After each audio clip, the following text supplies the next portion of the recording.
Battlefield 4 is old. Let's face it, 2 years is a long life cycle, especially for a first-person shooter such as this. Other games like Destiny have pulled off the long life cycle, although that's a completely different genre altogether. It's got RPG mechanics that bring a lot more depth and expansion than what a primarily online multiplayer first-person shooter can. So, what's next for Battlefield 4? Where will we see this game in the next few months? Surprisingly, DICE have been incredibly quiet over the past few weeks, with very little information being released at all. The last post on the CTE homepage was the Happy Holidays update, which brought a few cool Christmas additions to the testing environment, but there's no word on what's actually going to be happening moving forward. The last proper development was Dragon Valley, the Battlefield 2 remake in Frostbite 3. Before that we had the Community Operations, which was the community developed map, and before that we had Graveyard Shift, which was the night version of Zavod 311. The only new content that I can think of coming out soon will be the nighttime versions of Siege of Shanghai and Golmud Railway. However, I haven't personally seen them developments since February of last year. I'm not exactly holding out on them coming out anytime soon. The thing with these smaller free DLC updates is that we knew about them months in advance. Graveyard Shift was a development that we knew about and we had a part of developing on the CT for a long time. Same for the community map environment, which we saw go from a white box to a textured map and a fully working map. And then again we had a chance to play Dragon Valley way before it finally came out as an actual piece of DLC. And we haven't had any inkling to new developments for Battlefield 4 for a long while. We haven't seen any new weapons or new maps or anything new on the CTE for a long while. And this leads me to think that, honestly, Battlefield 4 has reached the definitive end of its DLC/update cycle.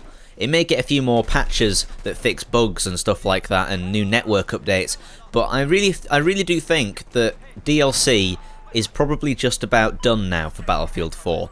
And if you want my opinion on it, to me, I'm perfectly okay with that. This game is a game that has come a very, very long way since release, and even now playing 2 years on, I'm having the most amount of fun in this game than I am any other modern game at all. I mean, maybe Witcher 3, but that's a completely different ball game. That's an open world RPG. That we're talking about a multiplayer first-person shooter here, and to me, this is the best one around. Now, I wouldn't worry, because even though the DLC might be stopping, I would not say that Battlefield 4 is going to now become obsolete. Because looking at the player stats right now, there are 36,639 people peak 24 hours across the world playing Battlefield 4. So from these numbers, it's pretty obvious that Battlefield 4 has a substantial community actively playing the game, so I wouldn't worry about not getting in servers, people stopping playing, because the train is continuing to roll. Even though more carriages might have stopped being added, the passengers are still staying on the train. That's the worst analogy I can possibly have come up with, but there you go. There's plenty of content to keep me happy. We have 33 maps, 15 game modes, and almost 100 weapons. And to me, that's definitely enough to keep me engaged until the end of the year, where hopefully we'll be getting a taste of what the next Battlefield experience will be moving forward. Speaking of which, there's just been a massive leak regarding what the next Battlefield could be.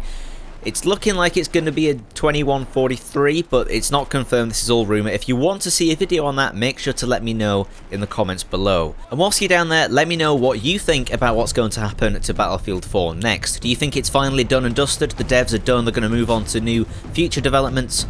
Or do you think that it's still going to be supported with new DLC and updates? Let me know down there in the comments below. Anyway, thank you very much for listening to me talk today. If you enjoyed, don't forget to absolutely smash that like button and subscribe, and I'll catch you in the next video.